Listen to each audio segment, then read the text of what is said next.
Anwarul Azim honour হত্যার ঘটনায় মামলা করতে থানায় গিয়েছেন মেয়ে মুমতারিন ফেরদৌস ডরিন। এই মুহূর্তে রাজধানীর শেরেবাংলা নগর থানায় আছেন সহকর্মী রায়দুল ইসলাম শুভ। সরাসরি যাচ্ছি তার কাছে। শুভ,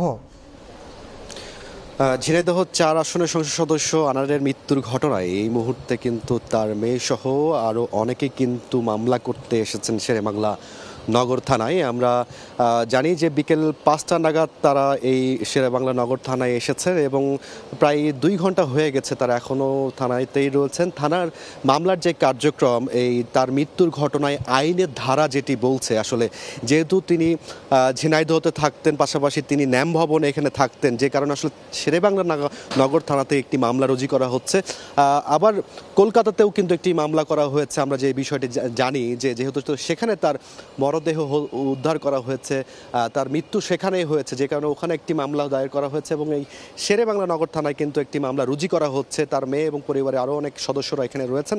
তারা মামলা রুজির যে কার্যক্রম সেটি কিন্তু এখন চলমান আছে এবং আমরা যে বিষয়টি জানতে পেরেছি যে হয়তো অল্প কিছুক্ষণ সময়ের মধ্যে তারা বের হবেন। তারপরে হয়তো আমরা জানতে পারবো যে কী বিষয়ে বা কী ধারায় বা মামলাটি দায়ের করা হলো। আমরা যদি একটু পেছনে ফিরতে চাই তাহলে আমরা বলতে পারি যে বিকেলের নাগাদ, মানে দুপুরের দিকের নাগাদ কিন্তু তার মেয়ে কিন্তু ডিবি অফিসে গিয়েছিলেন। সেখানে ডিবি হারুন, যিনি প্রধান রয়েছেন, হারুনের সাথে কথা বলেছেন এবং তারপরে গণমাধ্যমের সাথে কিন্তু তার কাকে আসলে কেন বা কী কারণে হত্যা করা হয়েছে তার বাবাকে, সে বিষয় নিয়ে গণমাধ্যমের সামনে কথা বলেছেন।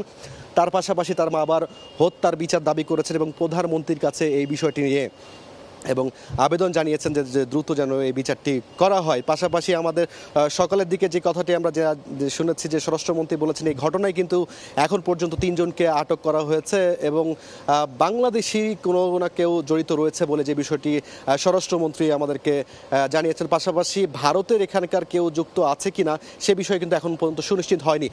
এই যে রহস্যময় হত্যাকাণ্ড, বাংলাদেশ থেকে ভারতে যাওয়া, চিকিৎসা নিতে হঠাৎ করে নিখোঁজ হওয়া, তারপরে তার মরদেহ উদ্ধার, সব কিছু মিলিয়ে কিন্তু এখনও সব কিছু ধোঁয়াশায় রয়ে গেছে। কিন্তু তো সব কিছু মিলিয়ে তার মামলা, তার হত্যাকাণ্ডের যে মামলাটি রয়েছে, কি হচ্ছে ধারায় হচ্ছে, সব কিছু মিলে সেটি রুজু করা হচ্ছে। সব কিছু মিলে শেরেবাংলা নগর থানা থেকে এই ছিল আমার কাছে সর্বশেষ। সরাসরি যুক্ত ছিলাম রাজধানীর শেরেবাংলা নগর থানায়।